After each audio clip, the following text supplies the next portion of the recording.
Hello नमस्कार, कैसे हो? उम्मीद करती हूँ सभी बढ़िया होंगे। तो आज की हमारे क्वेश्चन की जो सीरीज़ है वो होने वाली है इंडियन पॉलिटी जो है उससे रिलेटेड है, यानी कि भारत की जो राज्य व्यवस्था है, जो कि चतुश्रेणी में एक टॉपिक है, अलग से दिया हुआ है। तो उसके लिए हम आज क्वेश्चन लेके आए हैं। तो बहुत ही इम्पोर्टेंट क्वेश्चन है। अगर लास्ट तक बने रहोगे तो बहुत ही आपको बेनिफिट मिलेगा इन क्वेश्चनों में से। और तो फर्स्ट क्वेश्चन है हमारा, संविधान सभा की पहली बैठक कब हुई थी? यानी कि संविधान सभा की पहली बैठक कब हुई थी? 26 नवंबर 1949 को हुई थी, 9 दिसंबर 1946, 15 अगस्त 1947 या 26 जनवरी 1950 को हुई थी। तो इसका सही जवाब हो जाएगा 9 दिसंबर 1946 को। ठीक है ना। अगला प्रश्न है, भारत के संविधान का निर्माता किसे कहा जाता है? यानी कि भारत में जो संविधान बना हुआ है उसका मुख्य जो निर्माता है वो किसे कहा जाता है? तो राजेंद्र प्रसाद, जवाहरलाल नेहरू, भीमराव अम्बेडकर या फिर मौलाना आज़ाद। तो इसका सही जवाब हो जाएगा भीमराव अम्बेडकर जो है संविधान का निर्माता कहा जाता है। अगला प्रश्न है, भारत को संप्रभु समाजवादी धर्मनिरपेक्ष शब्द की घोषणा की गई थी? यानी कि कब की गई थी? ये सब जो शब्द हैं कब जो है इनको संविधान के अंदर जोड़े गए थे? तो ये हो जाएगा 1976 में। कि कब ये थे? 1976 में। ऑप्शन बी एकदम सही हो जाएगा। अगला क्या प्रश्न है, भारत का संविधान कब लागू हुआ? ये जनरल प्रश्न है, लेकिन ये बहुत सारे एग्ज़ामों में जो है जो गई है गत वर्ष, मतलब जितने भी एग्ज़ाम पीछे हुए थे उसमें ये क्वेश्चन आया था। ठीक है ना। तो ये आप इसको हल्के में मत लेना। तो इसका सही जवाब हो जाएगा 26 जनवरी 1950 को। ठीक है ना। अगला प्रश्न है, भारत का राष्ट्रपति कितने वर्षों के लिए चुना जाता है? यानी कि भारत का जो राष्ट्रपति होता है वो कितने वर्ष तक चुना जाता है? 4 वर्ष के लिए चुना जाता है, 5 वर्ष, 6 वर्ष या फिर आजीविका? तो जाहिर सी बात है, सभी को पता है भारत का राष्ट्रपति का जो कार्यकाल होता है वो कितना होता है? 5 वर्ष होता है। कितना होता है? 5 वर्ष होता है। भारत में नीति निर्देशक तत्व जो है किस भाग में है? यानी कि भारत के जो नीति निर्देशक तत्व है वो जो है संविधान के कौन से भाग में हैं?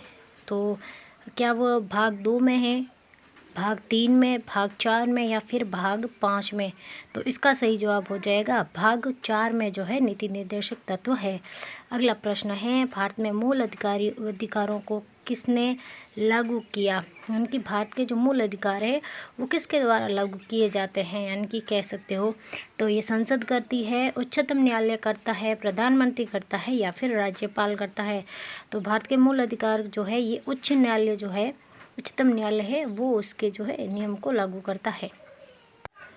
आगे हैं कि भारत संविधान का सबसे लंबा अनुच्छेद कौन सा है? यानी कि भारत जो संविधान है उनमें जो सबसे लंबा अनुच्छेद कौन सा है? क्या वो अनुच्छेद 370 है? क्या वो अनुच्छेद 356 है? या फिर अनुच्छेद जो है 321 या फिर 368 है? तो सबसे लंबा अनुच्छेद कौन सा है? 368। सही जवाब हो जाएगा डी। अगला प्रश्न है, भारत में प्रधानमंत्री की नियुक्ति कौन करता है? यानी कि भारत में जो प्रधानमंत्री है उसकी नियुक्ति कौन करता है? क्या वो लोकसभा करती है, राष्ट्रपति करता है, उपराष्ट्रपति करता है या फिर राज्यसभा करती है? तो भारत के प्रधानमंत्री की नियुक्ति करता है राष्ट्रपति। ऑप्शन बी सही हो जाएगा। अगला प्रश्न है, लोकसभा की अधिकतम संख्या कितनी होती है? इनकी लोकसभा की जो सीटें होती हैं वो अधिकतम कितनी हो सकती है? तो ये हो सकती है अधिकतम 545। ऑप्शन बी सही हो जाएगा। कितनी होगी? 545। ठीक है ना। अगला प्रश्न है कि संविधान में प्रस्तावना किसके द्वारा जोड़ी गई? संविधान में जो प्रस्तावना है उसको किसके द्वारा जोड़ा गया है? क्या वो मौलिक अधिकारों के अधिकार हैं, संविधान सभा है, ब्रिटेन संसद या फिर संसद? तो ये जोड़ा गया है संविधान सभा के अंतर्गत। ऑप्शन बी सही हो जाएगा। अगला प्रश्न है, राष्ट्रपति किस अनुच्छेद के तहत कर सकते हैं, यानी कि जो क्षमा करने की जो शक्ति होती है राष्ट्रपति के पास, वो किस अनुच्छेद के तहत कर सकते हैं? तो वो कर सकते हैं अनुच्छेद 72 में। कौन से कर सकते हैं? अनुच्छेद 72 में करते हैं। अगला प्रश्न है, भारत में सबसे बड़ी पंचायत इकाई कौन सी है? यानी कि भारत की सबसे बड़ी पंचायत इकाई जो होती है वो कौन सी है? क्या वो ग्राम सभा है, पंचायत समिति है, जिला परिषद है या फिर नगर परिषद है? तो इसका सही जवाब हो जाएगा ऑप्शन सी, जिला परिषद जो होती है ये भारत की सबसे बड़ी पंचायत जो है इकाई होती है। 14 प्रश्न है, भारतीय संविधान में संघात्मक विशेषता कहाँ से ली गई है? यानी कि जो संघात्मक विशेषता है ये कहाँ से ली गई है? क्या वो अमेरिका से ली गई है, कनाडा, ब्रिटेन या फिर रूस? तो हमारी जो भारत की संविधान में संघात्मक जो की है ये कनाडा से ली गई है। अगला प्रश्न है, संविधान की उद्देशिका को क्या कहा जाता है? यानी कि संविधान की जो उद्देशिका है उसको क्या कहा जाता है? तो इसे कहा जाता है आत्मा। संविधान की क्या कहा जाता है? आत्मा कहा जाता है। ऑप्शन सी हो जाएगा।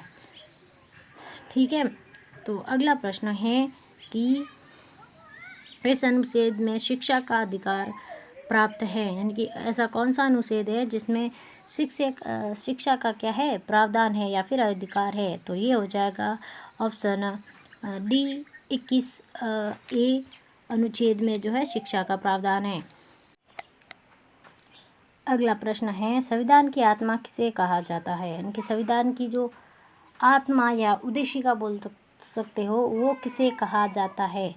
तो वो कहा जाता है प्रस्तावना को कहा जाता है। किसको कहा जाता है? प्रस्तावना को। ऑप्शन जो है कौन सा सही हो जाएगा? ऑप्शन ए एकदम सही हो जाएगा। प्रस्तावना जो है इसका उत्तर हो जाएगा। अगला प्रश्न है, भारत में विधि का शासन कहाँ से लिया गया? भारत में जो विधि है, भारत में विधि शासन जो है ये कहाँ से लिया गया है? क्या वो अमेरिका से लिया गया है, ब्रिटेन से लिया गया है, रूस से या फिर फ्रांस से? तो भारत में विधि का शासन कहाँ से लिया गया है? ब्रिटेन से लिया गया है। ऑप्शन बी सही हो जाएगा। अगला प्रश्न है, संविधान में कितने मौलिक कर्तव्य हैं? यानी कि संविधान में लगभग मौलिक कर्तव्य कितने हैं? तो 8 है, 9 है, 10 है या फिर 11 है? तो संविधान में मौलिक कर्तव्य कितने होते हैं? 10 हैं। तो ऑप्शन सी हमारा सही हो जाएगा। कितने हैं? 10 है। अगला प्रश्न है कि भारतीय संविधान की प्रस्तावना में जोड़े गए 3 शब्द कौन से हैं? यानी कि भारत की जो संविधान है उसमें जो प्रस्तावना में कौन कौन से शब्द जोड़े गए हैं? तो इसका सही जवाब हो जाएगा धर्मनिरपेक्ष, समाजवादी या फिर ये हो जाएगा गणराज्य। यानी कि 3 शब्द ये जोड़े गए हैं। ऑप्शन कौन सा सही हो जाएगा? ऑप्शन ए धर्मनिरपेक्ष, समाजवादी और गणराज्य। ठीक है, तो ऑप्शन कौन सा सही हो जाएगा? ए सही हो जाएगा। अगला प्रश्न है, राज्यपाल की नियुक्ति कौन करता है? तो राज्यपाल की नियुक्ति कौन करता है? राष्ट्रपति करता है, प्रधानमंत्री करता है, मुख्यमंत्री करता है या फिर राज्यसभा करती है? तो राज्यपाल की नियुक्ति कौन करता है? राष्ट्रपति करता है। कौन करता है? राष्ट्रपति करता है। तो ऑप्शन कौन सा सही हो जाएगा हमारा ऑप्शन सही हो जाएगा कौन सा? ए सही हो जाएगा। तो राष्ट्रपति इसका सही जवाब हो जाएगा। अगला प्रश्न है, भारत का कौन सा भाग धर्मनिरपेक्ष राज्य की व्याख्या करता है? यानी भारत में कौन सा धर्मनिरपेक्ष राज्य की व्याख्या करने वाला जो है भाग कौन सा है? तो वो कौन सा हो जाएगा? ऑप्शन ए प्रस्तावना। प्रस्तावना जो है भारत में धर्मनिरपेक्ष राज्य की जो व्याख्या करती है। अगला प्रश्न है, संविधान में कुल कितने अनुच्छेद हैं? ठीक है ना, वर्तमान में पूछ रहा है कि वर्तमान में कुल कितने अनुच्छेद हैं? क्या वह 395 है, 448, 450 या फिर 470? तो वर्तमान में जो है अनुच्छेद कितने हो जाएंगे? 448 हैं। ऑप्शन बी सही हो जाएगा। अगला प्रश्न है, किस अनुच्छेद में समानता का अधिकार दिया गया है? यानी कि कौन सा अनुच्छेद है जहाँ पर समानता का अधिकार दिया गया है? तो ये ऑप्शन कौन सा हो गया हमारा? ऑप्शन ए जो है समानता का अधिकार 4 में दिया गया है, अनुच्छेद 4 में। अगला प्रश्न है, किस संशोधन द्वारा मौलिक कर्तव्य जोड़े गए हैं? यानी किस संशोधन कौन सा संशोधन मौलिक कर्तव्य जोड़े गए हैं? तो मौलिक कर्तव्य कब जोड़े गए थे? 42वां संविधान संशोधन हुआ था तभी जोड़े गए थे। अगला प्रश्न है संविधान के किस भाग में मौलिक अधिकार दिए गए हैं, यानी कि संविधान का कौन सा भाग है जहाँ पर मौलिक अधिकार दिए गए हैं। तो इसका सही जवाब हो जाएगा भाग 3 में जो है मौलिक अधिकार का क्या दिए गए हैं, अधिकार दिए गए हैं। तो ऑप्शन कौन सा सही हो जाएगा, ऑप्शन सी जो है सही हो जाएगा, भाग जो है 3 हो जाएगा। अगला प्रश्न है कि कौन सा अधिकार हटाया जा चुका है, यानी कि वर्तमान में कौन सा अधिकार है जो अब नहीं है जो पहले था। तो क्या संपत्ति का अधिकार, शिक्षा का अधिकार, समानता का अधिकार या फिर धार्मिक स्वतंत्रता का। तो इसका सही जवाब हो जाएगा संपत्ति का अधिकार क्या है, हटाया गया है। अगला प्रश्न है 28 भारत में संविधान लागू करने की तिथि कौन सी है, 15 अगस्त 1947, 26 जनवरी 1950, 26 जनवरी 1949 या नवंबर 1949 या फिर 2 अक्टूबर 1947 को। तो इसका सही जवाब हो जाएगा 26 जनवरी 1950 को, बी ऑप्शन सही हो जाएगा। अगला प्रश्न है राइट टू एजुकेशन एक्ट कब लागू हुआ, यानी कि राइट टू एजुकेशन जो है ये जो है एक्ट कब लागू हुआ था, क्या वह 2002 में लागू हुआ, 2005 में लागू हुआ, या 2008 में या फिर 2010 में। तो राइट टू एजुकेशन जो एक्ट है इसका ये लागू हुआ था 2005 में। कब हुआ, 2005 में। अंतिम प्रश्न है संविधान की प्रस्तावना में किस शब्द की शुरुआत होती है, यानी कि जो संविधान की जो प्रस्तावना है उसमें सबसे पहले जो शुरुआत कौन से अक्षर शब्द से होती है। तो ये कौन से शब्द से होती है, भारत के लोग जो है इससे जो है भारत की क्या है प्रस्तावना जो है शुरू होती है। तो ऑप्शन हमारा कौन सा सही हो जाएगा, ऑप्शन ए एकदम सही हो जाएगा। तो फ्रेंड्स वीडियो कैसा लगा लाइक करें, कमेंट करें, शेयर करें और चैनल पे नए हैं तो हमारे चैनल को सब्सक्राइब जरूर करें। ऐसे वीडियो देखने के लिए चैनल को सब्सक्राइब जरूर करें। Thank you.